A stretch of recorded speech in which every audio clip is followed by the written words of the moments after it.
Hello students, this video lesson is for your 10th class science chapter 2 acids, bases and salts.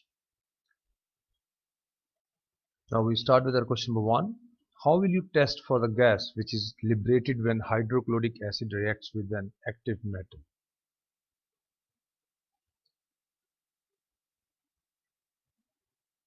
Now as you are aware of, hydrochloric acid is HCl, and when it reacts with an active metal it releases a gas called hydrogen. So once this gas is evolved, bring a burning matchstick near the gas. Now if this gas is hydrogen, it will start burning itself with a sound pop. So it's a clear indication that the gas liberated is HCl. Correction, hydrogen. We move to question number 2. Explain why ethanoic acid is a weak acid. Now formula for ethanoic acids, ethanoic acid is CH3COOH. Here carboxylic acid, that is COOH, which you have studied in your organic chemistry, is the formula. So when it reacts with water, now all molecules or moles, we can say, or molecules in a simpler term, they break into two ions. One is acetate ion CH3COO, and second is H3O positive, that is hydronium ion. So two types of ions are formed, a negative and positive. So these are hydronium ions, right? But as all molecules will not break into or dissociate into these two types of ions, we call it a weak acid. In strong acid, remember one thing, that all ions are formed, or all molecules are dissociated to form two types of ions. But in this case, not all molecules, but few will dissociate into acetate ions and H3O positive hydronium ions. We move to question number 3. Explain why hydrochloric acid is a strong acid. Again, same explanation, because here all molecules of HCl will dissociate into hydronium ion, H3O positive and chloride ions. So since dissociation is complete, it is a strong acid. In the previous question, dissociation was not complete. It is a weak acid. We move to question number 4. So now question number 4 is, state the factor that decides the strength of an acid or base. As we have just studied in previous two questions also, when you dissolve an acid, not a dissolve, but when you just make a solution of acid and a base in water as such, in that case what happens, that if dissociation is complete, then you will find ions are formed. So a strength of an acid or base depends on the extent of its ionization in water. So if ionization is complete, that is complete dissociation takes place, it is a strong acid or a base, and if it is less, then it is a weak acid or a base. Acids will release H3O positive ions and bases will release OH negative ions, as we find sodium hydroxide here. So OH negative ions are formed. So question number 5, name two organic acids which are weak. So two acids are, one is acetic acid CH3COH and second is citric acid. Here it is. Then we move to question number 6. The pH of a sample of vegetable soup was found to be 6.5. How is this soup likely to taste? Now as you are aware of, 7 pH means neutral pH. But when it is 6.5, it is slightly acidic, and acids are sour in taste. So here we'll see that it will taste slightly sour because it is a weak acid in nature. So it's weakly acidic in nature. Move to question number 7. Which bases are called alkalis? Very important. Give an example. Now soluble bases, because when bases are formed, we find basically they are oxides of metals. So when they are dissolved in water, or they become soluble, I should say. So soluble bases are called alkalis. So those bases which are soluble, of course, in aqueous solution, that they are alkali. So example is sodium hydroxide is an alkali. So we can say that sodium hydroxide is a basic in nature, and also is an alkali. Question number 8. Write a balanced chemical equation for the reaction between sodium carbonate and hydrochloric acid, indicating the physical state of reactants and products. Now remember, this reaction is very important otherwise also, because all carbonates, now the sodium carbonate, as you have studied, is your washing soda, washing soda. So when you react this with HCl, that is hydrochloric acid, in that case, two molecules of HCl will react with sodium carbonate to give you two molecules of sodium chloride, and the gas released is carbon dioxide. So carbonates and hydrogen carbonates, both types of compounds, they give carbon dioxide, and of course water is released. Question number 9. Write a chemical reaction for the neutralization reaction, mentioning the physical state of reactants and products. Two or three very important parameters for neutralization reaction. Neutralization reaction is the one which takes place between a base and an acid. So in this case, base is KOH, a very strong base otherwise, potassium hydroxide. And acid is HNO3, that is nitric acid. So these two react to form, one is salt is formed, that is KNO3, potassium nitrate, and water is formed. So this is a neutralization reaction. In neutralization reaction, always invariably we find formation of an salt and water. So remember, this is different from precipitation reaction. In precipitation reaction, what we find? We find water is not formed in those reactions, but both are salts after the exchange of ions, which we'll study a little later. So then we move to question number 10. What would be the color of red litmus paper in a solution of sodium hydroxide? Very simple question. Sodium hydroxide means it will have OH, negative ions. So it will be basic in character. So sodium hydroxide is NaOH. So it turns red litmus blue, because characters you have studied is acids they turn blue litmus red, and bases they turn red litmus blue. So when you take red litmus paper in this solution, you will find it turns blue. Next question: which gas is evolved when sodium hydrogen carbonate reacts with hydrochloric acid? So as I was telling in the previous question, sodium hydrogen carbonate is NaHCO3, which is also called baking powder. So this sodium hydrogen carbonate, when reacts with the hydrochloric acid, it again releases carbon dioxide, as we have seen in case of sodium carbonate also. So carbonates or hydrogen carbonates, both types of compounds, they release carbon dioxide, or they give carbon dioxide. Curd is not kept in copper and brass utensils. Why? Another very important and tricky question. Curd contains acids, because when we say curd is basically acidic in character. So as you are aware of, acids they react with metals. So if you make a utensil from copper or brass metal, they will react with the acidic part of this curd and undergo some reaction. So this reaction leads to poisonous compounds with copper. So when it depends what type of compounds are formed, but these compounds are poisonous in nature, and of course they are harmful for our health. So we do not use copper and brass utensils for keeping our curd in the kitchen. 13th question: name the gas usually liberated when a dilute acid reacts with a metal. What happens when a burning candle is brought near the gas? So well, of course, you take dilute acid. For example, you can take dilute hydrochloric acid, that is HCl, or you can take dilute H2SO4, that is sulfuric acid. So when you take, let us say, zinc plus dilute sulfuric acid, so it gives you zinc sulfate, and a gas is liberated, and that gas, students, is hydrogen gas. So this gas burns with a sound pop, so which is clear indication it is hydrogen. But hydrogen is released, it comes out from dilute acid, that is dilute maybe hydrochloric acid or sulfuric acid, whatsoever you take.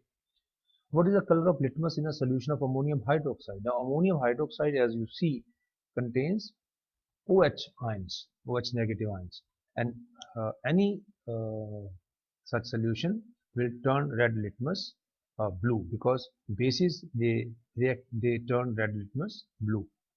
Do acids conduct electricity? Why? Yes, because they ionize in aqueous solution, as you have seen in the first question itself, the second also. Here you find when you put acid in water, what happens? They release negative ions and H3O positive, that is hydronium ions. So these ions, basically in any such a situation, conduction will take place only when free ions are available. So in this case, since ions are available, so yes, this will conduct electricity. Then we move to our question number 16. Now the 16th question is here. Does dry HCl conduct electricity? Why? If so or not? Very simple reason, because the dry HCl means there is no water available. So this HCl will not form chloride ions and H3O positive hydronium ions. So in this case, when ions are not formed, electricity will not flow. But remember one thing, or will not be conducted.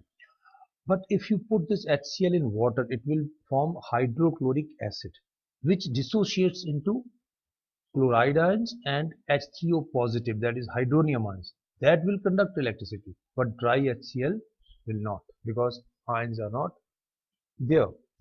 Will glucose solution conduct electricity? No, because glucose does not form ions. When you put this glucose in water, you must have taken glucose a number of times. So when you put this glucose in water, it does not conduct electricity. Why? Because ions are not formed. Glucose does not dissociate into positive and negative ions. So since ions are not formed, so there is no conduction medium available. So of course electricity will not be conducted. We move to question number 18. Which acid is present in the atmosphere of Venus? Well, simple answer is sulfuric acid. Which acid is present in guava? Well, this is oxalic acid. On adding dilute hydrochloric acid to copper oxide powder, the solution formed is blue-green. Predict the new compound formed which impart blue-green color to the compound. So what we are doing, we are using copper oxide with dilute hydrochloric acid. The copper oxide is CuO and dilute hydrochloric acid is HCl. Now when you mix these two, we find here these two react to form copper chloride. If you see the equation, then it will form copper chloride, which is blue-green in color. So by adding, you find this color coming. Question number 21. How does the flow of an acid or correction of acid rainwater into river makes the survival of aquatic life in the river difficult? Now acid rain is a very recent phenomenon which you find is there in the news very often. It is because of more pollution. So basically acid rain means that the gases which are there in the atmosphere, they react with water to give you acid. So in that case, and acidic pH is difficult, makes the life difficult for aquatic life. Aquatic life means the organisms which live in water. So such organisms in acidic medium, they find it their survival difficult, because remember the comfortable pH for this life, aquatic life, or the animals in water, and animals and plants also, matter of fact, in water, the comfortable pH is either neutral, that is 7, or slightly alkaline, basic, I should say, basic in character, 7.8.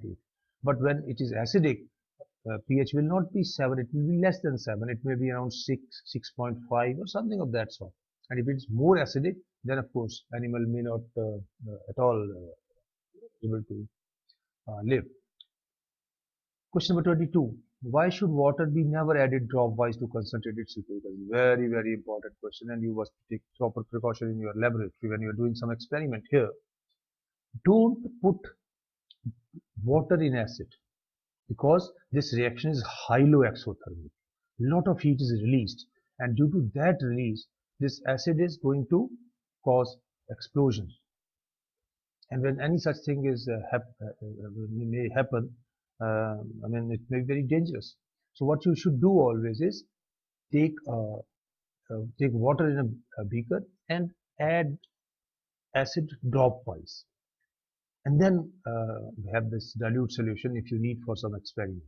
So the process is highly exothermic, and bottle may break and causing explosion. And this acid, which maybe subsequently you find, maybe all over the place, maybe even on your body parts also.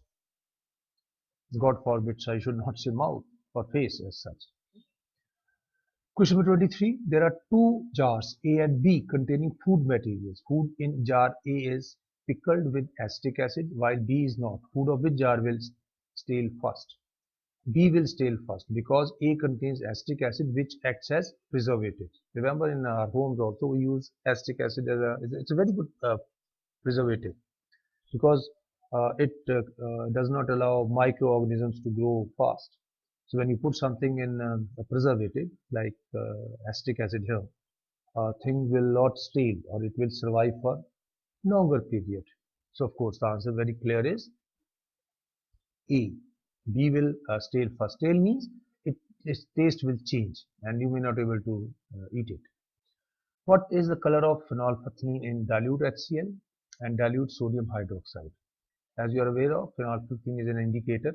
So this indicator, when you add a few drops of phenolphthalein in dilute HCl, it will be colorless. But when you add this phenolphthalein in dilute sodium hydroxide, it will turn pink. It's a very good test also. If you want to so say you have got two solutions and you don't know which solution is what, and one is acid and one is base. So when you put a few drops in both of these solutions, if it turns pink, it is of course a base, that is with hydrox this OH ions, and if it turns if it gives no color, it's colorless, then it is an acid. Question number 25. Why does copper not react with dilute H2SO4 or dilute HCl? It is because copper is less reactive than nitrogen. In the reactivity series, we have studied that few metals they are very reactive, few are less reactive, and few are. I mean, it depends that where they are really placed in that series. So it is because copper is less reactive, and we compare it with hydrogen. So hydrogen is not displaced by this copper. It's basically a displacement reaction. We have already studied 4 types of reactions. So that is a third one which you had studied in the list, that is displacement reaction. Then question number 26, make a list of strong acids and bases. So first we should go with the question number 26, that is strong acids. Now H2SO4, nitric acid, HNO3, HCl, hydrochloric acid, HI hydroiodic acid, HiO3 iodic acid, HClO4 perchloric acid. They are strong acids.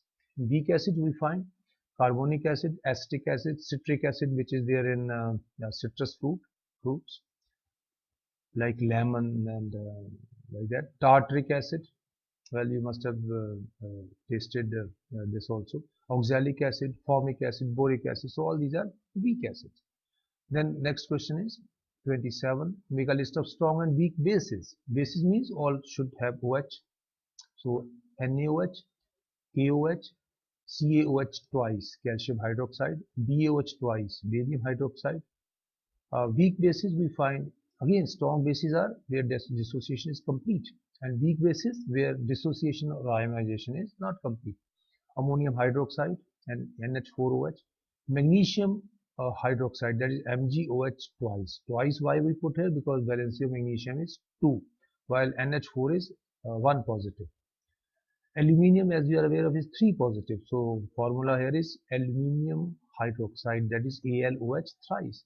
Then copper hydroxide, CuOH twice, and then ferric hydroxide, FeOH thrice. Remember, iron makes 2 types of positive ions. One called ferrous, and second category is called ferric. Ferrous means Fe2 positive, and ferric means Fe3 positive. So Fe2 positive ferrous, just corrected, and Fe3 positive ferric. So since it is ferric, so here the valency of iron is 3 positive. So if it is FeOH thrice. And if these bases they are soluble, of course, in water, then they are called alkalis, as we had studied earlier also. Make a list of acidic, basic, and neutral salts. Acidic salt is one where pH is less than 7. So any pH between 1 to 7, as you see, or less than 7 is acidic. So copper sulfate, FeCl3, ammonium nitrate, NH4NO3, NH4Cl, FeNO3 thrice, FeSO4 sulfate, iron sulfate. So all these are acidic salts. When you dissolve them in water, they turn blue litmus red. Basic salts, they turn no effect as such. They turn red litmus blue and phenolphthalein pink. If basic salt, other salts are basic, correction here. If salts are basic, then pH will be more than 7. So they will turn red litmus blue. And they will also turn phenolphthalein, which we use as an indicator in a lab, pink. Here we find the important basic salts are sodium acetate, CH3CONA, Na2CO3, sodium carbonate, NaHCO3, sodium hydrogen carbonate. This is baking soda, while Na2CO3 is washing soda.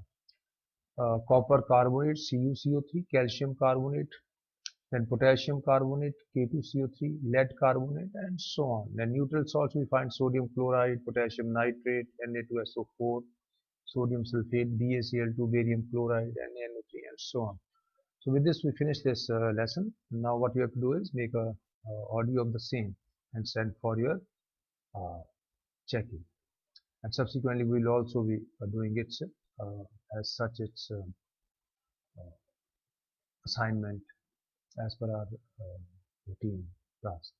Well, students, if you find some problem somewhere, just pause the video again and again. You can go through this video again and again just to clarify your questions. And while doing all these questions, please also keep your NCERT book along, and maybe your some help book if you are using, or some other text, so that you develop a good understanding of the same.